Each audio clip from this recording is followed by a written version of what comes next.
Barakatah Yahweh, Bahashem Yahushai, Bahashem Rucha Kudash. Welcome to another live lesson. The name of this one is From the Womb and Beyond. And pretty much this is a lesson based on a title that came to me last night. Dealing with Esau, pretty much, as you can see, who or what was Edom. And it gives you the book of Obadiah. Now all of a sudden there's this big push to try to identify the Edomites. Nobody's devils, because they know the truth is out. So they're trying to, work their magic, as they always do, to try to control the narrative. Now, I wrote down some scriptures, pertaining, to the lesson, through the Spirit. And I happened to find this picture. And as I was setting up, Spirit, in my mind, just told me to go back to the page here and just click on it to see, what they say on there. And lo and behold, pretty much the layout somewhat of this, of what they're saying here, goes along with some of the precepts that I have, in the for the lesson. And at the end of this whole thing, they went in, they brought out some good stuff, but then at the very end of it, then they say Obadiah's prediction came true in the 5th century BC, which is when the Nabateans removed the Edomites out of, Petra, which they weren't done away with. They just happened to be in that land. And then it's funny, after the 5th century BC, which is like the 400 ADs. I'm sorry, it says 5th century BC, right? So if that's the case, then where did the Herodian dynasty come from? As you hear the Pastor speak all the time about, where did the Edomites that John Hyrcanus the first converted, where did they come from? If this prediction came true.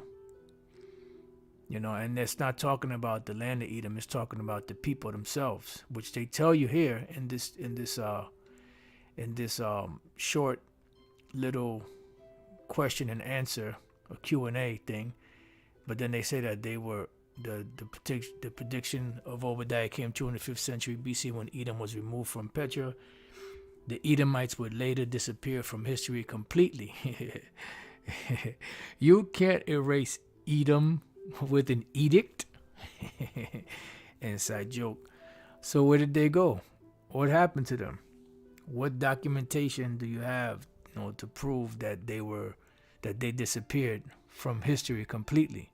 And it's funny that after the Herodian dynasty, you don't really hear too much about Esau. And then around the I gotta go back and do the research. I think it's around 5th century AD, Anno Domini, you started to hear about a people called the Khazars, and they dwelt in the mountain range of the Caucasus Mountains of Georgia, Russia, which used to be called Georgia, Russia. Now it's Georgia by itself. And eventually, from the different, because there was two major religions back then trying to absorb everyone into them. It was either Roman Catholicism or Islam. And the king or Kagan Bullen didn't want to be converted. Him and his people didn't want to be converted to either religion. So what they did was they converted to something called Judaism, which is centered around the tenets of the Talmud. Has nothing to do with the scriptures. The scriptures is just something that they use as a deflection mechanism. All right. So it says, marking the total destruction of one of Israel's enemies. In his dealings with Edom, the Most High kept his promise to his people: whoever curses you will I curse. I will curse. And pretty much, their Edomites are still around to this very day. All right. So we're going to read a little bit of this and then get into some of the precepts that I have. And pretty much the basis of the lesson is from the womb and beyond, meaning there was always a battle between the Israelites and the Edomites. And that pretty much is the same, or the continuation of the struggle between good and evil, going back to Cain and Abel, which was the first time that they actually struggled together. Then they came back later in the womb of Rebekah, which was Isaac and Rebekah's twin sons. And then from that point on until to this very day, you see the constant battle, between the Israelites and the Edomites. So it says references to Edom occur more than 120 times in the Old Testament. The prophet Obadiah specifically mentions Edom as a people to be judged for their pride and rejoicing over the destruction of Jerusalem, right? Because any opportunity Esau had, going all the way to the beginning, even in the womb, was always to what? Destroy the Israelites. This is why in Revelation 12 it speaks about the accuser of thy brethren. And this has been something that's been going on for ages, and it's not going to stop until the final day of the final day of the 1,000-year enslavement in the kingdom of the Edomites. Then they will be rounded up and burnt. And both kingdoms, which would be one kingdom in the kingdom of heaven, will have the honor in doing away with this thing. I can't even think of any words right now, to describe these devils. That's insulting enough. Edom was an ancient people group that inhabited the land south of Judah and the Dead Sea. Right, and for those of you that don't know, all you have to do is type in Edom map, and you'll see here that you have, this is a huge map. You have the Assyrian Empire up here, blah, blah, blah. You got these different kingdoms. You have Ammon, the Ammonites right here, the Moabites right here. This is Judah, These are the kingdom of Israel, which is the northern kingdom. Then you had the southern kingdom. And then below that, you have the Edomites. And you had their capital, Basra. And the land of Petra would be known as, biblically, as Salah or Salai, something like that, which means rock. In the scriptures it doesn't mention Petra by name, but it mentions, I believe the name is either Salah or Salai. Nope, that's not it. Let me try Salai. Okay, well, let's do it like this. Petra in the Bible.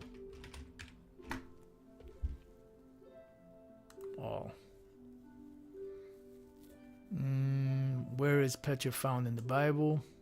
Southwest Jordan. Let's see if they give me it, because there's a precept.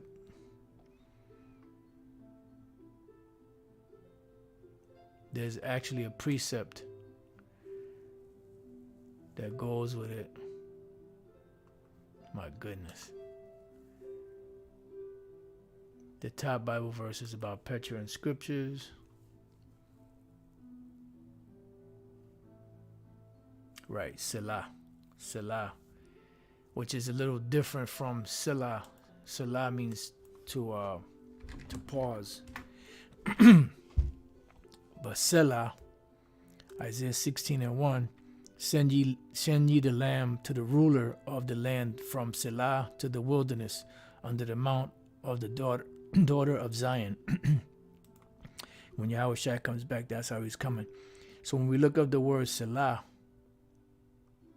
right, the word is Salai. That's why I thought it was Salai. Salai. which is Salah, the rock, a place in Edom. It says perhaps an early name for Petra. No, it was an early name for Petra because it's in the same area. Idumea, the rock city of Idumea. What is the rock city of Idumea? Petra.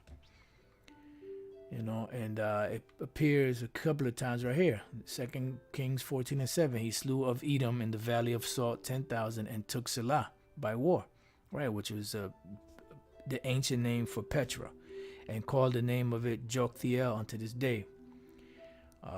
Okay, so you get the idea, right? It calls them the inhabitants of the rock, whose habitation is high. Those are the Edomites. So going back to this, it says the Edomites, also called Idumeans, descended from Esau, the twin brother of Jacob, Genesis 36:1. They were of great historical importance as descendants of both Isaac and Abraham, correct? Because they are Hebrews. They are Shemitic Hebrews. They came close, but no cigar. They are Shemitic Hebrew Edomites. And they are the closest, to the promise, but they missed the mark. So out of all nations on the planet, the ones that came the closest to receiving the blessing were the Edomites. They were the firstborn.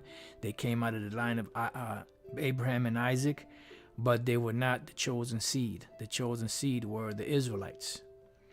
It says the word Edom in Hebrew means red, correct? A reference to Esau's reddish look at birth, which technically, they are right to a certain degree, but the name Edom was applied to Esau because of the red pottage when he sold his birthright.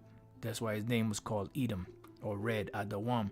But he was red like an hairy garment, which is different from the flesh of red animals back then, which were called ruddy, Ruddy. When you type in ruddy animals, you're going to get a brown fleshed animal with undertones of red. You can do it yourself. We've done it plenty of times. But when it made reference to Esau and how he looked, it said he looked like a red, pretty much like a red hairy garment. And when you go back, you had garments that were sold that were made out of the flesh or the skin of animals that were dyed red. All right, so it's a difference in the red dye of a garment of the skin of an animal than the actual animal, being ruddy. So you could understand. It says, yet despite their shared ancestry, the Edomites and Israelites lived in almost perpetual conflict. And this is the point. This is why the name of the lesson is called From the Womb and Beyond, meaning there was always a conflict. There will always be a conflict until the day when they're destroyed. And that was the thought pattern that was going through my mind. And like I said, the Spirit just told me when I found this picture, go back and click on the page and see what they're saying. And I'm glad I listened. Edom refused to allow the Israelites pass through their country en route to the promised land. Right. So these are, like I said, these are some of the precepts that I had already written down, which I didn't know they would be in here, but it's beautiful. So let's pause right there for a hot minute. Let's go to the origins of Esau, the Edomites, Isaac's sons.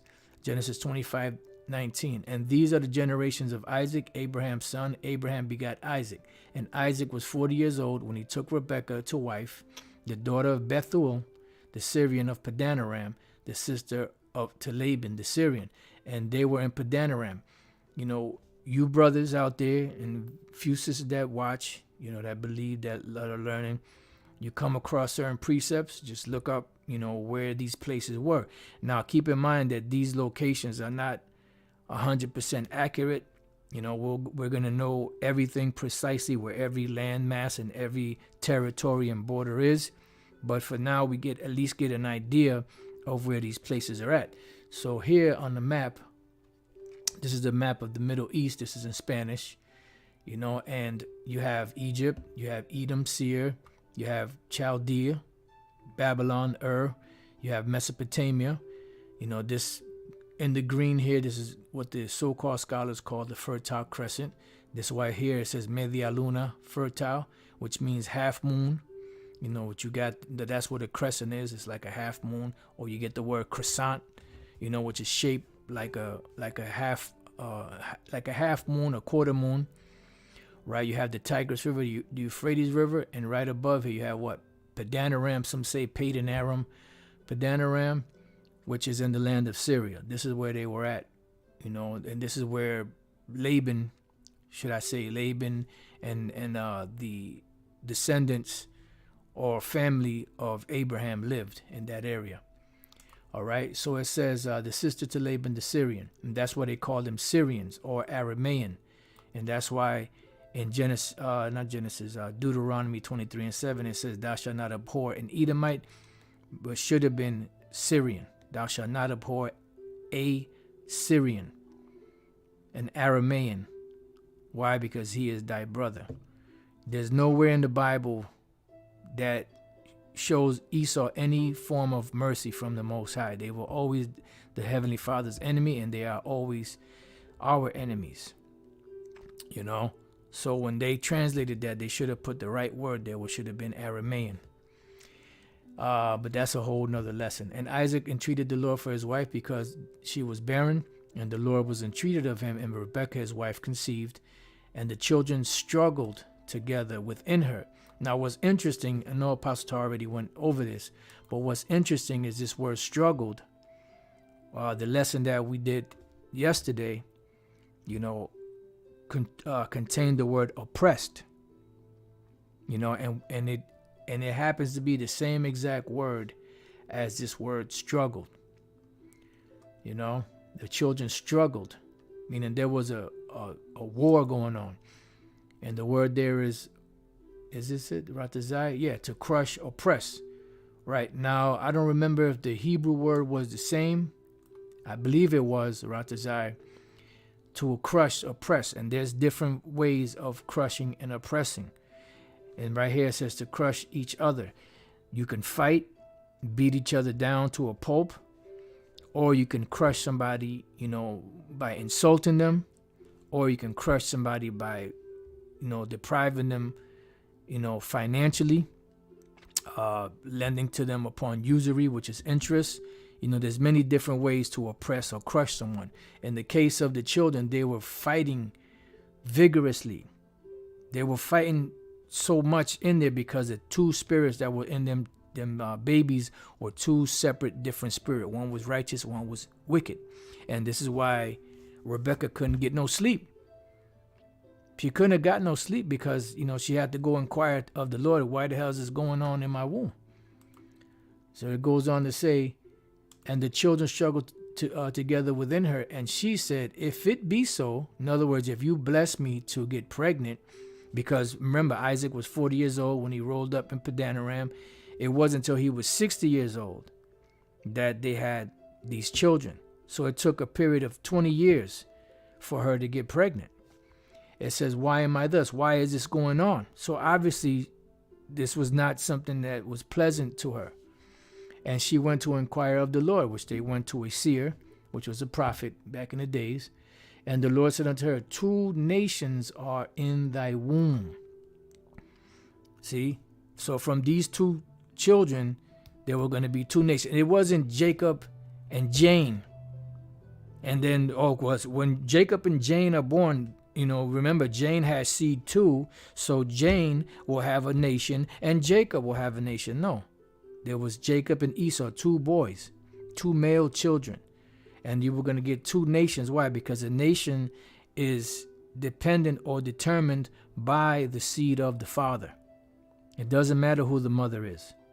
Is the mother important? Of course. Without the mother, you can't have, you know, children. And without the father, you can't have the children. So you need both. And they're both important. They both have important roles. But the role of a man is different from the role of a woman. And the problem in this society is women are trying to be like men because this is what they were taught through that feminist spirit. But anyway, that's another lesson. It says 2 nations are in thy womb, and 2 manner of people shall be separated from thy bowels. And you see the difference. You stand the Jake next to an Edomite, the Jake will outshine the Edomite every time. Now, if you stand a Jake, a so-called Negro, Latino, Native American Indian, next to a so-called white-looking person, and they're both doing amazing things, and sometimes you have white-looking people that do even greater, amazing things than certain so-called black, Latinos, and Native American Indians, guess what? That child is an Israelite that just happens to look like a white person. See, and this is the great mystery of Yahweh Bashem Yahushai. You know, his ways are past finding out. When you think you got a handle, think again. You know, because that handle can get handled and mishandled.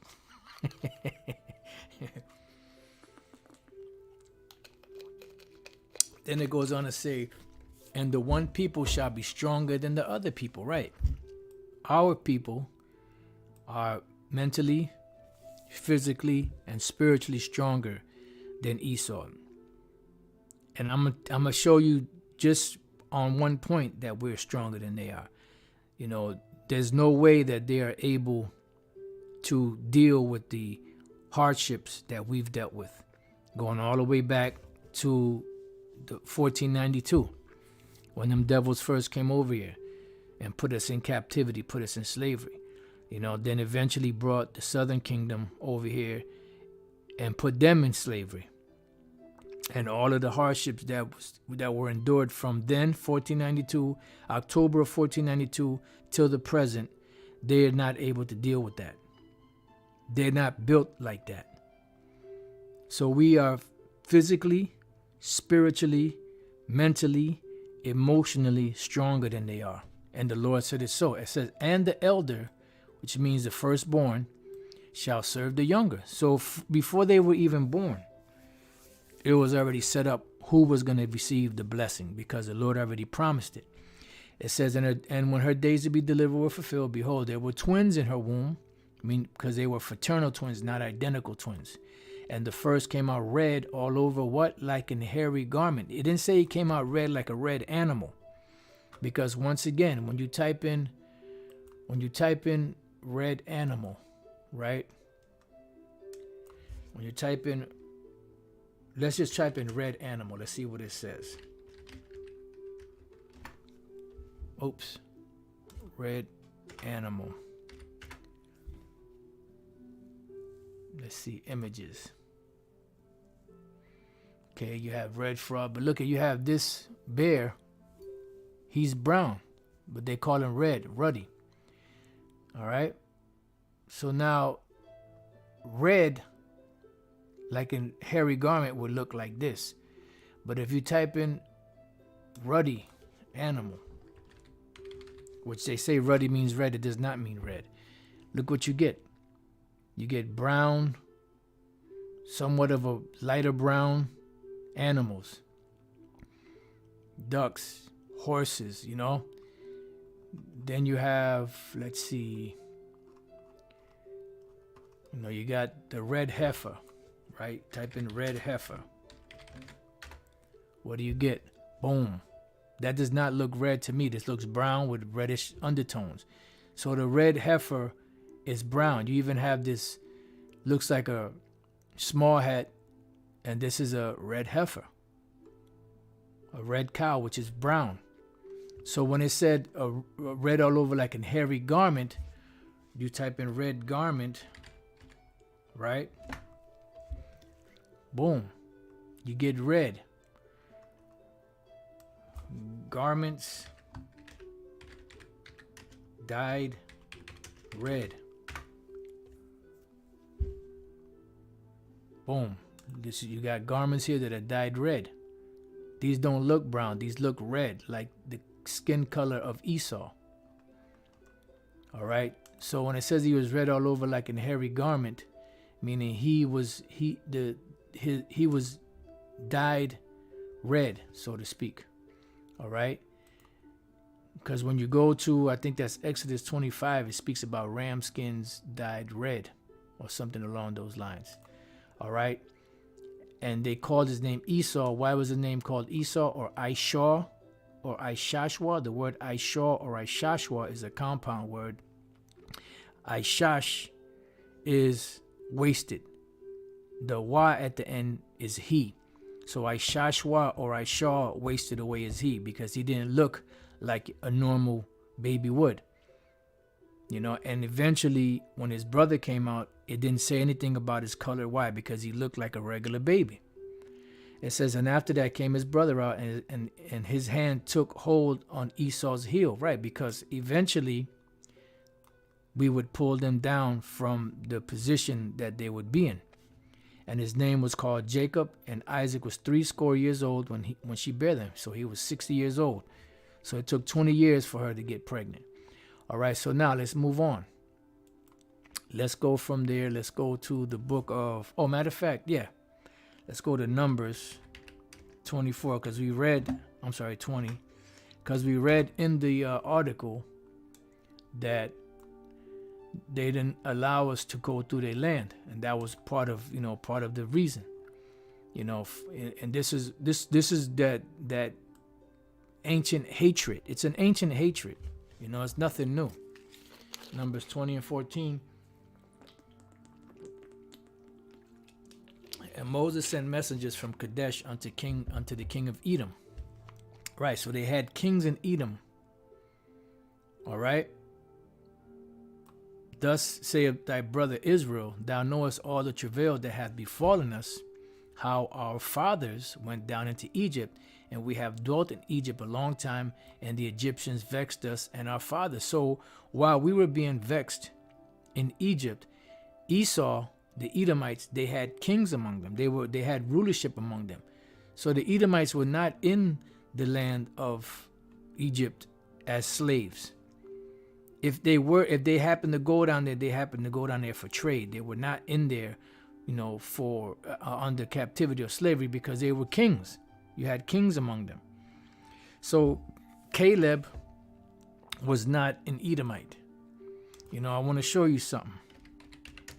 This is Numbers chapter 13 and 1. And the Lord spake unto Moses, saying, send thou men. This is who speaking? Yahweh is speaking. And who did he speak to? Moses. And what did he tell Moses? He gave him a command. He told him to what? Send thou men. Right? That they may search the land of Canaan, which I give unto the children of Israel, of every tribe of their fathers shall you send a man, every one a ruler among them.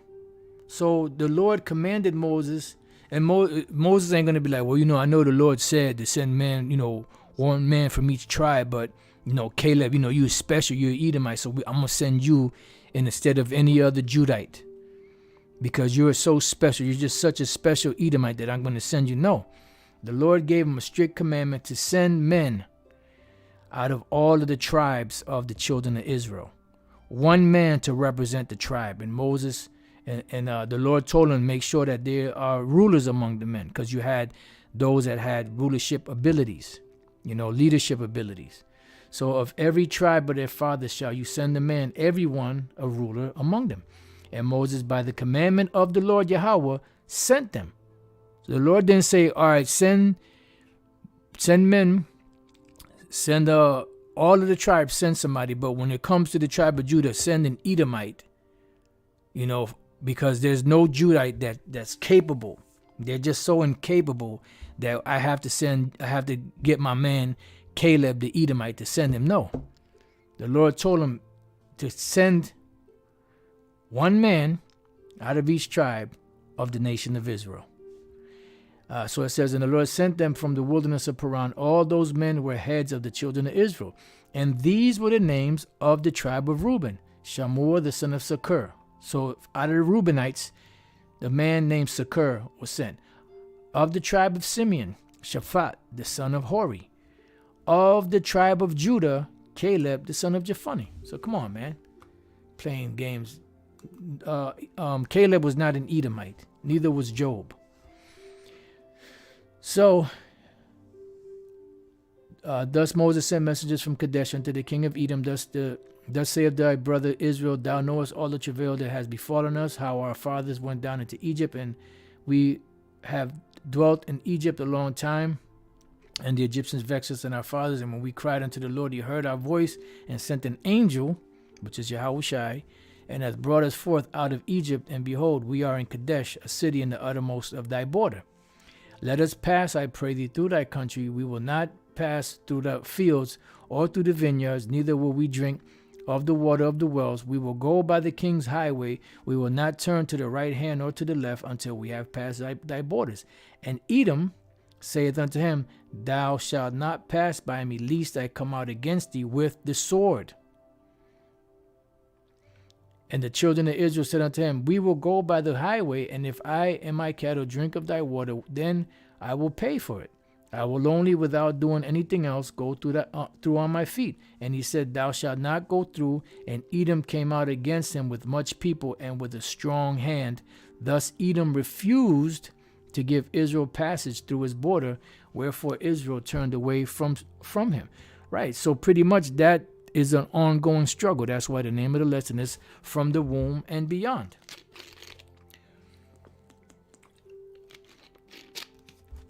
Now let's go back here. It says they fought with King Solomon. It gives you scriptures, 1 Kings 11, 14 through 25. Opposed King Jehoshaphat, 2 Chronicles 20 and 22, and rebelled against King Jehoram. Right, and this rebellion against King Jehoram was a fulfillment of Genesis, the 27th chapter, when it says that when he has the dominion over you, you shall break his yoke from off thy neck. So they did break away at one point, but they're going to go back into captivity, because that was what was given them as an inheritance, to be the slaves of us. It says the kingdom had developed a government led by kings long before the monarchy arose in Israel. Right, the kingdom had developed a government led by kings long before the monarchy arose in Israel. Then you have Genesis 36, 31 through 39. List the 8 Edomite kings up to that time, delineating a long line of political leaders during the years in which Israel lived in slavery in Egypt, which we just read that. All right. A prominent city in Edom was Petra, which goes into Salai, or Selah. All right. Which, a prominent city in Edom was Petra. This city, accessible only through a narrow canyon with cavernous mountain walls, was featured in the movie Indiana Jones and the Last Crusades. In the 5th century BC, a people called the Nabateans defeated the Edomites and removed them from Petra. And this is why these devils tried to say that the Nabateans are Edomites, that that the progenitor of the Edomites or of Esau are the Ishmaelites, which they're not, or the Arabs, which they're not, because the Arabs come from or descend from the Ishmaelites in the scriptures. Then when you look up Ishmael, it says that the progenitor are the Arabs, but then the Edomites are their progenitor are the Arabs too, right? But this is the trickery of these devils. The Edomites were forced to move south of Israel in an area that would become known as Idumea, which is the Greek way of saying Edom. In the New Testament, Herod the Great, who commanded the murder of all... Well, let's hold off on this part right here till we get to that. So, let's go from there. Let's go. Oh, and by the way, I forgot to mention, this is going to be a boring lesson. So those of you that are looking for entertainment, you might want to get up out of here and go somewhere else. We know how Jake gets down. They don't like to think. They don't like informative things that'll build up that muscle in their head. They only want to be entertained. Hey, Shalom, Elder Bishop Sakaran. Oh, this is the Elder Bishop's channel. Those of you, Babakusha, go support, the Elder Bishop there. Subscribe to his page if you haven't already, so that you can be edified I keep meaning to revisit his page, to let brothers know that where he is, so you can support the elder bishop. All right, so let's go to Exodus 17:8 now. Amalek fought. Then came Amalek and fought with Israel in Rephidim. And this Amalek, these are descendants of Edom. This is like the top enemy. Out of all the Edomites, these are the top enemies of Israel. When we go to Genesis 36, we go to verse 8. Thus dwelt Esau on Mount Seir. Esau is Edom, so you don't get it, twisted. Sometimes you'll see the word Idumea, which is the same thing as the Greek way of saying Edom. And these are the generations of Esau, the father of the Edomites in Mount Seir, because they took the Horites out, which are Hamites, and they dwelt in that land in their stead. And the Nabateans removed them out of that land eventually. All right. So when we jump down to the 12th verse, it says, and Timnah was concubine to Eliphaz, Esau's son, and she bare to Eliphaz Amalek. These were the sons of Adah, Esau's wife. So pretty much the Amalekites come out of Esau. Now you had an ancient people that were known as Amalekites, which happened to be Hamites, and we fought with them too. But there's a distinction between them. All right. And that, that's another lesson right there. Because you had Genesis 14:7. This is during the time of Abraham. So this is before Jacob and Esau were born.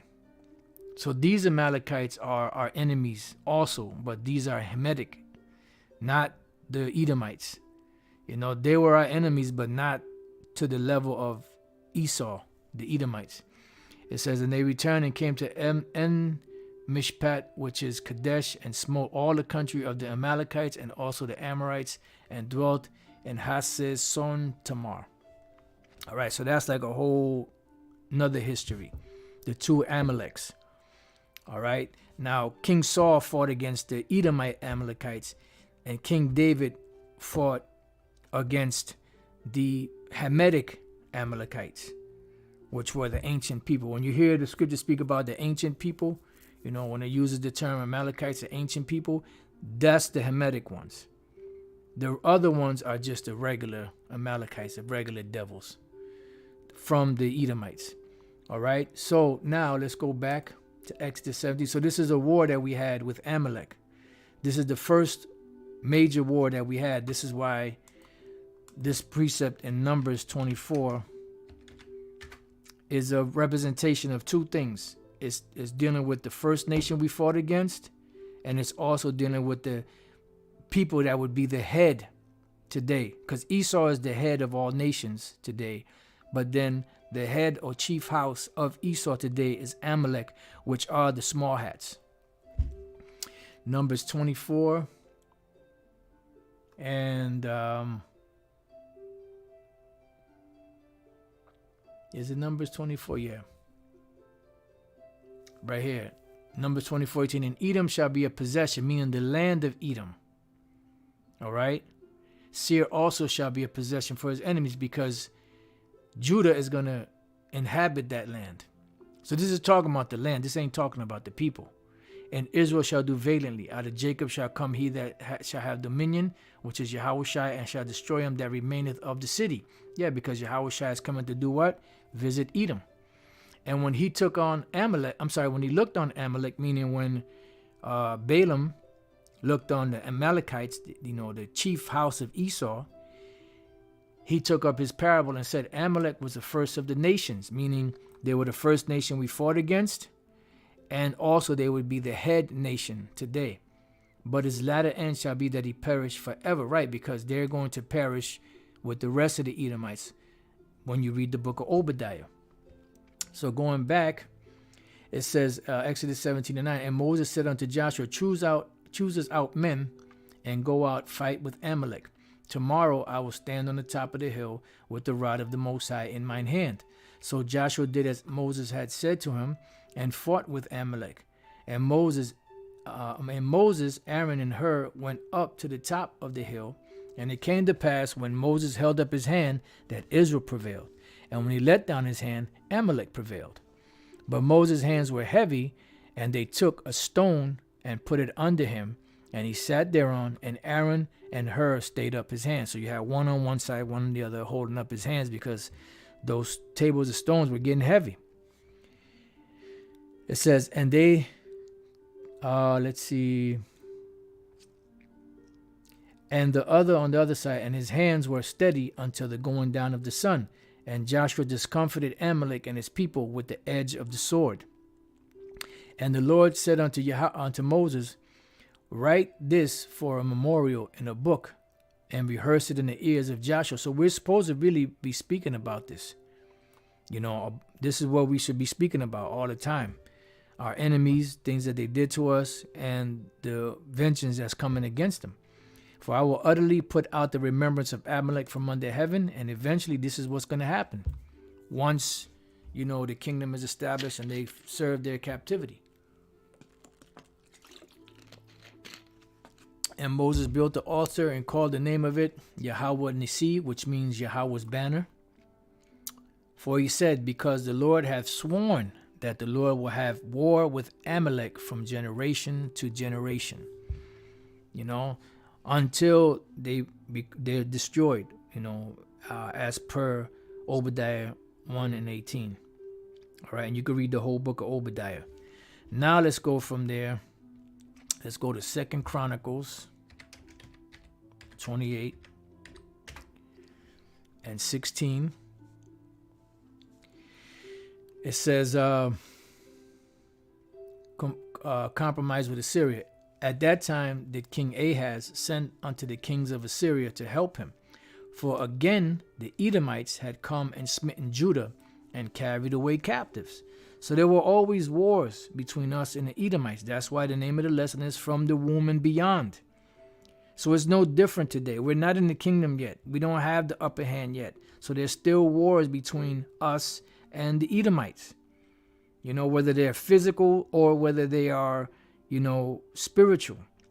In this case, it's more so spiritual today because they are fighting against us, because they're fighting to try to keep that birthright that they lost when their forefather Esau sold it to our forefather Jacob. Bottom line. You know, and another time where there was a conflict, another time when there was conflict was in the book of Esther, which we happened to read part of this yesterday. Esther 3 and 7. In the first month, that is the month Nisan, in the 12th year of King Ahasuerus, they cast Pur, which the word Pur is where you get the word Pawar, you know, where you get the word for the festival that we keep called Purim. Pawar is the singular way of saying lot. Pawar Yum is a plural way of saying lot. They cast Pur, that is the lot. Why? Because Haman cast a lot upon the children of Israel to destroy them, because Mordecai would not bow to him. So what the Lord did was he turned it, he spiritually flipped it on them, and they got the worst end of that stick. And that's what's happening right now. You know, Psalm 7, you know, is going to return back upon them. Before Haman, from day to day and from month to month to the 12th month, that is the month Adar. All right. It says, and Haman, and in vocab, Haman, Malone, the layman, said unto King Ahasuerus, and where were they? They were in the palace that was in Shushan. Let's go real quick to Esther 1. And let's go straight to the point. That in those days when the king Ahasuerus sat on the throne of his kingdom, which was in Shushan, the palace. Now, where is Shushan, the palace? We have here a map. You have Greece. This is Turkey, Assyria, Media. You have Persia. You have Elam. And what do you have here? Susa or Shushan. All right. This is where Shushan is. It was the capital of the Persian Empire. Okay, just so you know. All right, so now let's go back. So it says, and Haman said unto King Ahasuerus, there is a certain people scattered abroad and dispersed among the people in the province of thy kingdom, and their laws are diverse from our people, neither keep the king's laws. Therefore, it is not for the king's profit to suffer them. Right, so he was bringing pretty much false accusations against us and trying to get us to get put to death. It says, if it please the king, let it be written that they may be what? Destroyed. So he was trying to get us killed. And I will pay 10,000 talents of silver to the hands of those that have the charge of the business to bring it into the king's treasuries. And the king took his ring from his hand and gave it unto Haman, the son of Hammedatha, the Agagite, the Jews' enemy. Because remember, the Lord said what? That Amalek, we would have war with Amalek perpetually, pretty much, generation to generation. And Haman, the son of Hammedatha, which was his father, the Agagite, this goes back to Agag. We'll go to the word Agagite because he happened to be of the line of the king Agag, which Samuel slew, and hewed to pieces, which Saul was supposed to do. Agagite, I will overtop, or Agagia, said of Haman the Agagite, which goes back to Agag, right here, Agag or Agag. I will overtop, king of Amalek, spared by Saul but slain by Samuel. See, in this case, that particular Amalek or Amalekite was a descendant of the Edomites. All right, as we showed you. So this is another example of our enemies trying to destroy us, the Jews' enemies. And the king said unto Haman, the silver is given to thee, the people also do with them as it seemeth good to thee. Then were the king's scribes called on the 13th day of the first month, and there was written according to all that Haman had commanded unto the king's lieutenants, and to the governors that were over every province, and to the rulers of every people of every province according to the writing thereof, and to every people after their language, in the name of King Ahasuerus was it written, and sealed with the king's ring. And the letters were sent by post into all the king's provinces to destroy, to kill, and to cause to perish all Jews, all the Israelites, both young and old, little children and women, in one day. So they wanted to do away with us in one day, even upon the 13th day of the 12th month. And that's why we keep the 14th and the 15th day, because it got spiritually flipped on them, at that time, which is the month Adar, and to take the spoil of them for a prey. The copy of the writing so this was a law, because it was a letter that was sealed with the king's insignia, and it was law. The copy of the writing for the commandment to be given in every province was published unto all people, that they should be ready against that day. The post went out, being hastened by the king's commandment, and the decree was given in Shushan the palace, and the king and Haman sat down to drink, but the city Shushan was perplexed. Yeah, because this was a great decree, and Haman, and Mordecai and Israel were praying. Esther was praying, because up to this point, the king Xerxes didn't know that the queen Esther was an Israelite, because Mordecai, her uncle, told her, don't let him know, because there was going to be a particular point where that was going to be needful. Everything is done, in perfection, man. In perfection, meaning perfect. Not imperfection, but in perfection. All right, now. So let's go from there. Let's go to Psalms. Just giving you different time periods where Esau did his bullshit. As the name of the lesson is, from the womb and beyond. There were always going to be struggles and wars and fights, and hardships and, conflicts between the children of Israel and the children of Esau. So Psalms 137:7, remember, O Lord, the children of Edom. So this is King David. I believe this is King David praying to the Lord to remember the children of Edom and what they had done in the day of Jerusalem. What was the day of Jerusalem? When the Babylonians came in and destroyed our temples, the land, put the people in captivity, who said, race it, even to the foundation thereof. Now the word race it is spelled different than the word raise it. Like when you say raise the roof, this ain't what it was talking about. It's talking about throwing it completely down. When you look up the word race, Ira, to be bare, be nude, uncover, leave destitute. In other words, destroy it down to the ground, burn it to the ground. Don't leave anything there. And this was the Edomites. They were cheering on the Babylonians because of that ancient hatred that they had. Remember, you had Amaziah that was throwing thousands of Edomites off of mountains and watching them burst. They know that they lost the birthright to Jacob. They lost the blessing to Jacob. There was always wars. King David and King David and Joab, in Israel back then, destroyed all of the males out of Edom. But then you still had more that were around, because the Lord didn't allow them to all be, destroyed, because he had prophecies to fulfill. So there was always a constant war going on between the Israelites and the Edomites. So it says, O daughter of Babylon, because the Most High is calling the Edomites the daughter of Babylon. And this all ties together in prophecy. This is why when you read the prophetic scriptures on Babylon the Great, which is a future prophecy, it always links back to the Edomites. And it's no coincidence that the Edomites happen to be the last rulers on the planet Earth today, that would be in power by the time Yahushua comes back.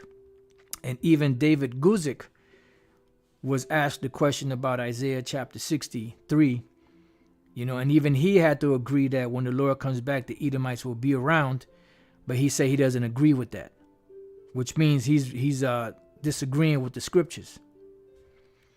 It says, O daughter of Babylon, who art to be destroyed. Right, they are to be destroyed, because this is going to be, the final outcome for the Edomites. Happy shall it be that rewarded thee as thou hast served us. Happy shall it be that taketh and dasheth thy little ones against the stones. Yeah, because payback is a bitch. You reap what you sow. He that doeth wrong shall receive for the wrong which he have done. Now, when we go to Obadiah gives you a little more detail of what took place, when the Edomites helped the Babylonians destroy us. And this is why the Lord said this book of Obadiah, one book long, but a very heavy chapter concerning Edom and concerning the prophecies that would happen to them, for what they did to us. Obadiah 1:10, for thy violence against thy brother Jacob, shame shall cover thee, and thou shalt be cut off forever. And shame is covering them, because right now the Lord is spewing shameful spewing upon them. It says, in the day that thou stoodest on the other side, and the day that strangers carried away captive his forces, which are who? The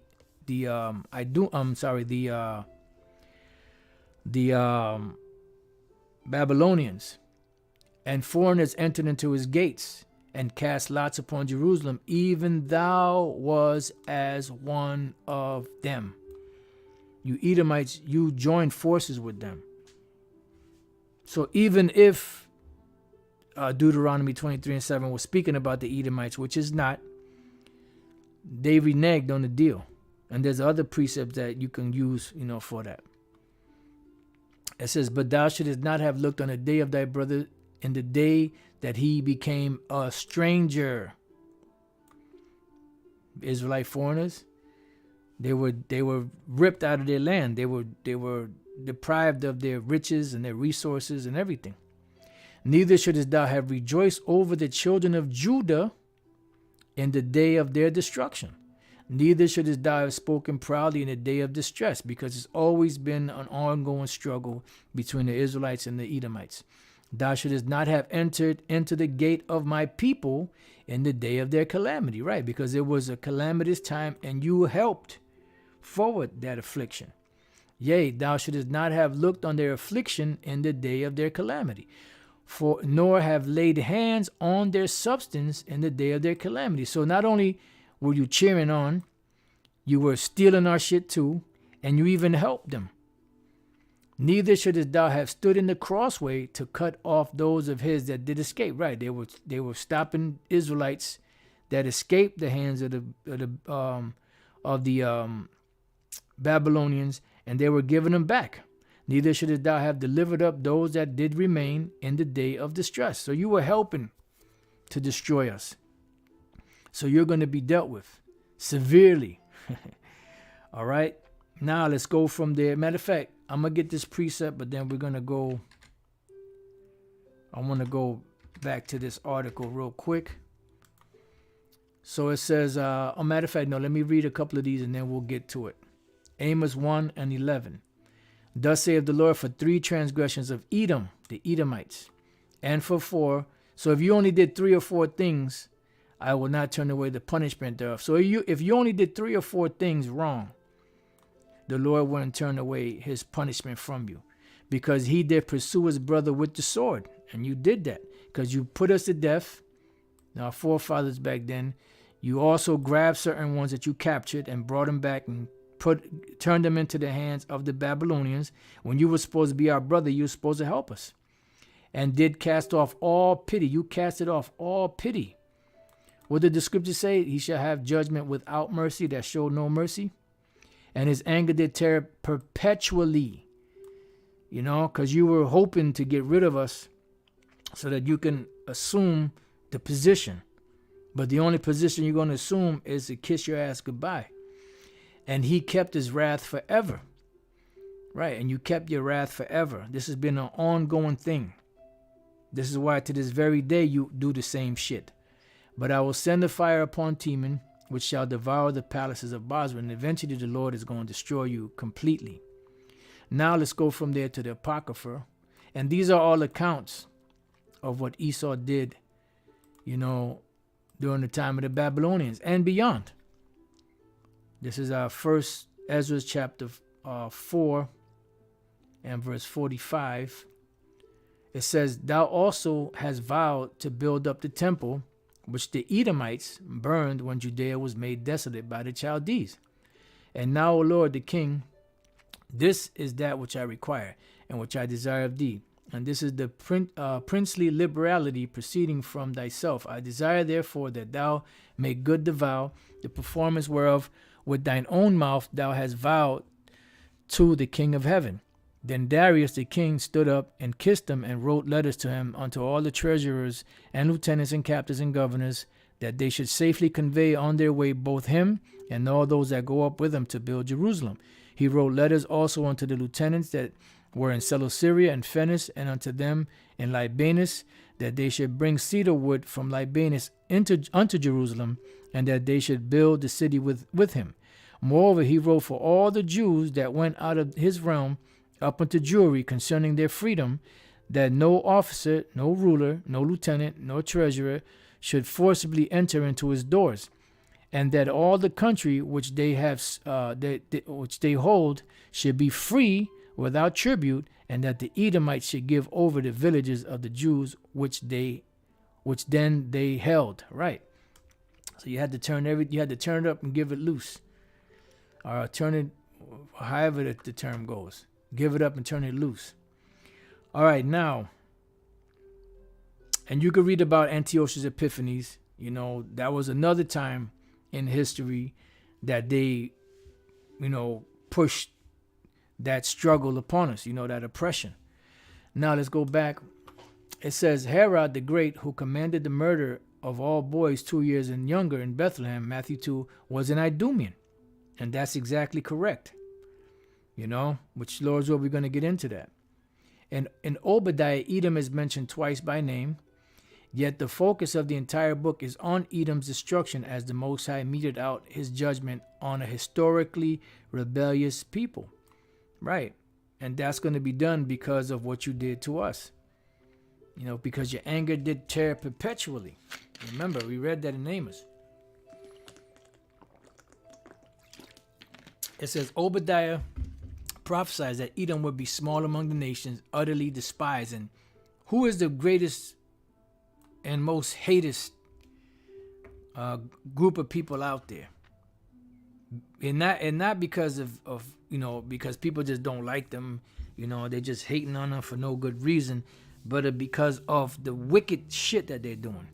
The Amalekites, which are the chief house of Satan, the Edomites. So they're utterly despised, you know, by everyone on the planet. And not because they are they're being persecuted. No, they're doing the persecuting. And since they're doing the persecuting, you know, people are seeing this and people are hating them for it to fulfill prophecy. You could read Habakkuk, the 2nd chapter, you know, where the people are saying, look, man, you stealing all our shit. I'm just paraphrasing. You stealing all our shit. How long you going to do this? How long you think you're going to get away with this? You know, janky, get out of my land. Go home. That Edom's best laid plans would come to naught. Right, verse 8. And that Edom would be completely destroyed. And they would be. And they will be. But they're still here. There is no end of all the people. The house of Esau will be stubble, and the house of Jacob will set it on fire and consume it. There will be no survivors from the house of Esau. The Lord has spoken. Verse 18, right? Then it goes, now listen, who did the Lord say would destroy the Edomites? Did not he say the Israelites would destroy the Edomites? Let's get that real quick. Because we gotta bring this out, man. We gotta bring this out. Obadiah 1 and 18, right? Let's see what it says here. But upon Mount Zion shall be deliverance, is verse 17, and there shall be holiness, and the house of Jacob shall possess their possessions, meaning that we're going to get back our land, and also the Judites will possess the land of Edom, Mount Seir, and all those places, because the land is still going to be there once the people are wiped out. And the house of who? Jacob shall be a fire. And the house of who? Joseph a flame, and the house of Esau for stubble, and they shall kindle in them, who? Jacob and Joseph, meaning the whole nation of Israel together, and devour them, and there shall not be any remaining of the house of Esau, for the Lord hath spoken. And so how were they going to be destroyed? By the Israelites. Okay, you following? How will they be destroyed? By the Israelites. We just read that in the verse 18, right? Now, the person that put this together did a wonderful job. Put in, you know, historical accounts and the different battles that we had with them and the reason why the Lord is going to destroy them. He even identified Herod the Great as being an Idumean, which he was correct. Right? And they even quoted verse 18, how Esau would be done away with completely. Obadiah's prediction came true in the 5th century BC when Edom was removed from Petra. Now, who removed Edom from Petra? The Nabateans. I didn't read in the prophecy where the Nabateans would completely destroy the Edomites, but I did read that the house of Israel would do it, not the Nabateans. So how can the scripture be fulfilled if the Israelites didn't destroy them as the prophecy stated? Right? The Edomites would later disappear from history completely, marking the total destruction of Israel's enemies. So how did they disappear? Where did they go? Where's the record? And where's the record that Israel was the one that destroyed them completely? As pursuant to the prophecy, because anything else, well, no, it's got to be prophesied perfectly and just the way God said it, you know, because the Most High, you know, he's not partial, you know, he's complete, he's thorough, he's this, he's that, and the other. But then when it comes to Edom, you know, they just letting that slide out the back door. No, man, it don't work like that. It don't work like that, G. And his dealings with Edom In his dealings with Edom, the Most High kept his promise to his people. Whosoever curses you will I curse. Yeah, and that's eventually, going to be fulfilled in the kingdom when you're totally annihilated and destroyed. So we finding out that these devils are a liar. Now, this guy, like I said, he did a very good job in writing down a small little brief summary of Esau, but then, as always, these devils always go off. Now, let's go from there. Let's go to Exodus. We're going to try to speed this up. Where we at? We're already an hour and some change in.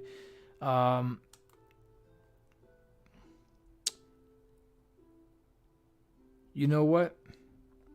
I'm going to let your brothers, out there and few sisters read or go through the rest of these. I'm just going to give you some of the precepts, and we're going to get some others. You could go to Ezekiel 25, verses 12 to 14 and read that.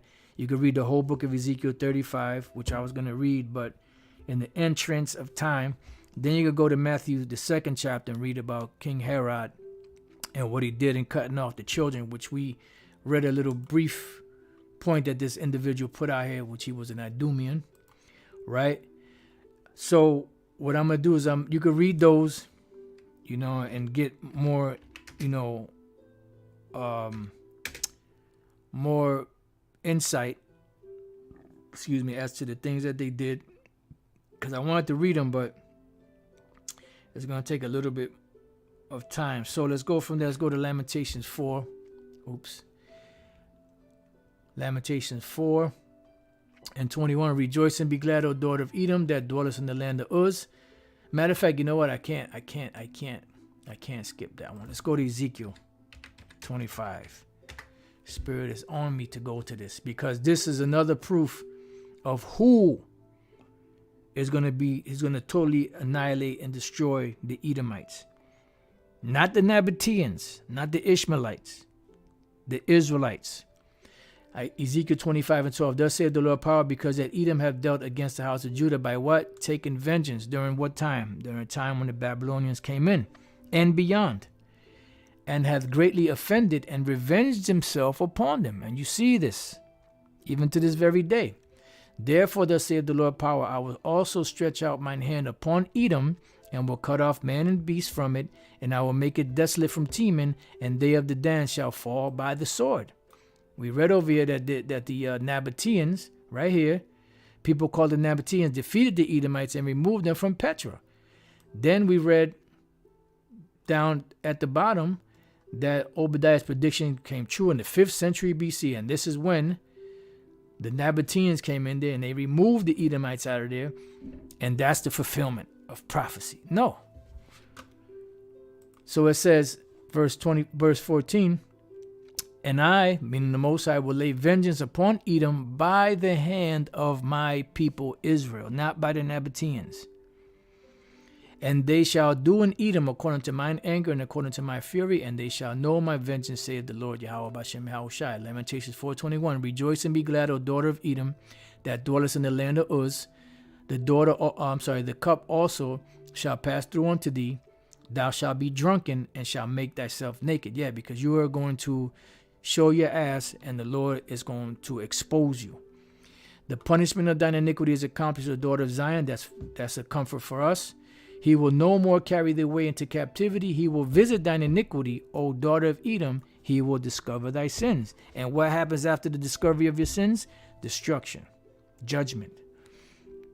Now, let's go from there. Let's go to Jeremiah 49. Let's read the 7th verse and then jump. Jeremiah 49:7. Concerning Edom. That's all we need to read. Concerning Edom, thus saith the Lord Yahweh Bashem Yahushai of hosts. Jump down to the 12th verse, because precept must be upon precept. That's a precept, or that's a line, should I say. And now let's go to the next precept. For thus saith the Lord, behold, they whose judgment was not to drink of the cup have surely drunken. We weren't supposed to be slaves, so we were created to be royalty, but we drank it. And art thou he that shall altogether go unpunished? No, you're going to be punished. Thou shalt not go unpunished, but thou shalt surely drink of it. That's right. That's right. Isaiah 34:8. It says, for it is the day of the Lord's vengeance upon who? upon the Edomites and the nations, but especially the Edomites. And the year of recompenses for the controversy of Zion, for what you did to the Israelites. Psalms chapter 60 and verse 8, and we'll end it here. It says, Moab is my washpot, over Edom will I cast out my shoe. you devils are in trouble, mine. Philistia, triumph thou because of me. Who will bring me into the strong city? Who will lead me into Edom? Yahweh Bashem, Yahushai will. This is why Yahushai is coming to what? To visit Edom, because Edom, or the Edomites, are the ones that are in power right now. Will not thou, O Most High, which hadst cast us off, and thou, O power, which didst not go out with our armies, give us help from trouble, for vain is the help of man. Yeah, we need your help, O Yahweh Bashem Yahushai. Through the Most High we shall do valiantly, for he it is that shall tread down our enemies. All right? So pretty much it's over. It's over for you. The Lord didn't say that he was going to take out the Edomites by the Nabateans. So stop it, Esau, man. You're a trip, man. So with that, I pray that you brothers and few sisters have been edified. Till the next time I say, Shalom.